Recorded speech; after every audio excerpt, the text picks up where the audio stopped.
নমস্কার, কেমন আছেন সবাই? ঘরকন্যার একটা ব্লগে আপনাদের সকলকে জানাই স্বাগত।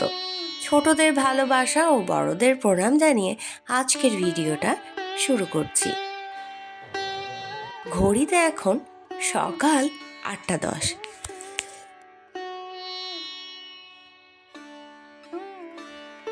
প্রতিদিনের যে কাজকর্মগুলো থাকে সেগুলো হয়ে গেছে।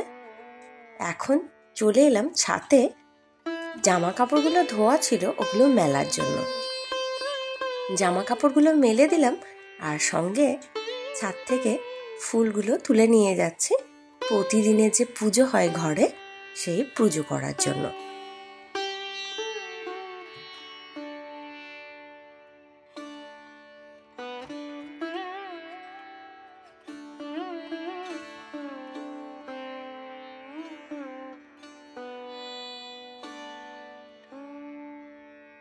আজ সকাল থেকেই সূর্যদেব এত প্রকটভাবে দেখা দিচ্ছেন যেন মনে হচ্ছে এখন সকালবেলা নয়, দুপুরবেলা।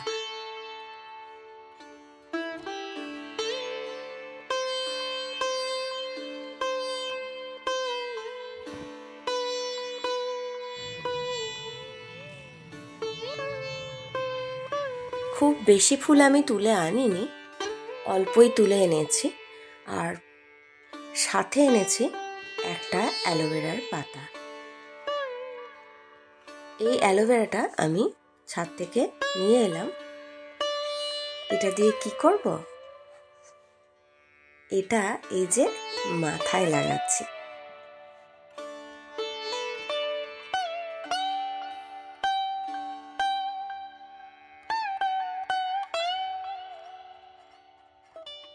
চুলে এইভাবে মাঝে মধ্যে লাগিয়ে থাকি।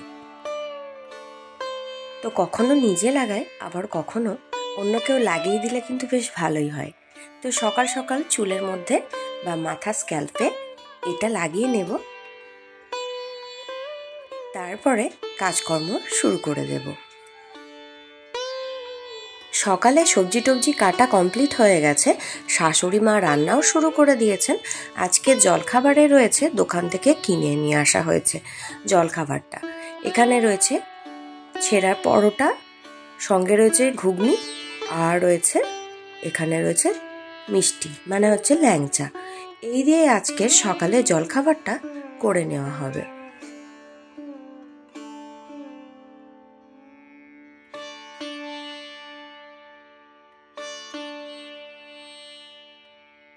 আজকে ছুটি রয়েছে, তো সেই কারণে রান্নার তাড়া খুব বিশেষ নেই।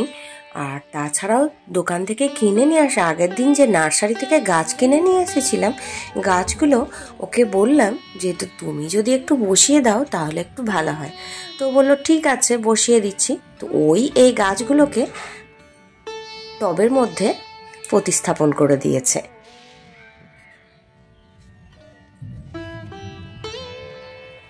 দুপুরের খাওয়া দাওয়ার পর্ব মিটে যাওয়ার পর আমি এখন চলে এসেছি বিকালবেলা ছাদে। এই গাছগুলোকে তো আপনারা সকলেই চেনেন। একটা হচ্ছে জুঁই ফুলের গাছ, আর একটা হচ্ছে এরিকা পাম।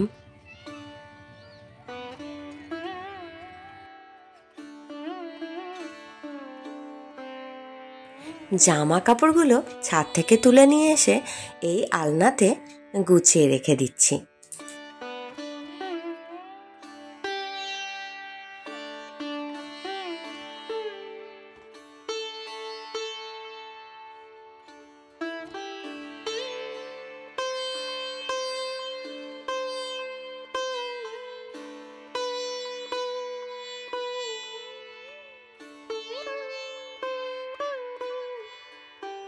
দোকান থেকে পান এনেছে, এটা হচ্ছে মিঠাপাতি পান, আর আমি এটা খুব পছন্দও করি।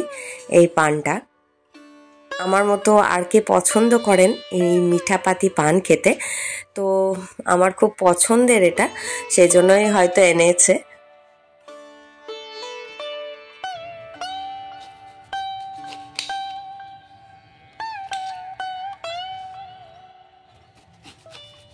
আর এখন দোকান থেকে কিনে নিয়ে আসা একটা আনারস ছিল, কয়েকদিনই হয়ে গেল এটা কাটা হচ্ছে না। তো আজকে ভাবলাম আনারসটা মনে হচ্ছে যেন নষ্ট হয়ে যাবে না কাটলেই। তো এখন বসে গেলাম আনারসটা কাটার জন্য।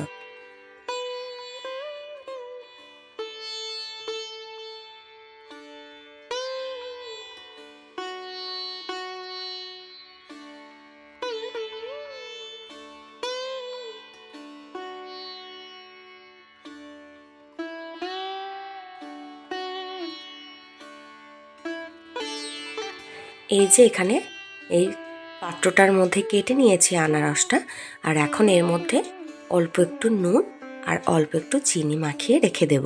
আনারসটা কিন্তু খুবই মিষ্টি রয়েছে, চিনি বা নুন না দিলেও হবে, কিন্তু আমার পরিবারের অনেকে আছে তারা আবার নুন আর চিনি মাখিয়ে খেতে বেশি পছন্দ করেন। তো সেই কারণে একদম খুবই অল্প পরিমাণে এর মধ্যে আমি নুন আর একটু চিনি মিশিয়ে মাখিয়ে রেখে দিচ্ছি। একটু পরে সবাইকে পরিবেশন করে দেব।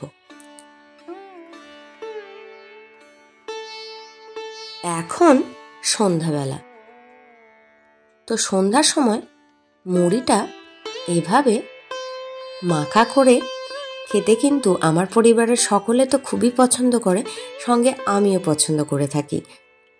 তো এখন এর মধ্যে দিয়ে দিচ্ছি একটু লেবু, এতে স্বাদ আরও বেড়ে যাবে। তো সেজন্য এইরকমভাবে মুড়িটা এখন মাখা করে নিচ্ছে, পরিবারের সকলে মিলে খাওয়া হবে সেজন্য। মুড়ি টুড়ি খাওয়া হয়ে যাওয়ার পর এখন দুধ চা করে নিয়েছি। দুধ চা লিকার চা দু রকমেরই চা হয়েছে, কিন্তু পরিবারের সকলে তো দুধ চা খান না।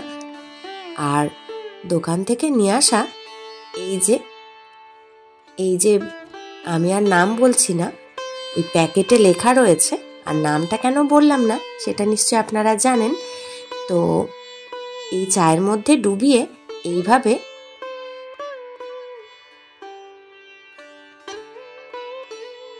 এগুলো তো ক্রিস্পি হয়ে থাকে আর স্বাদেও কিন্তু বেশ ভালোই হয়।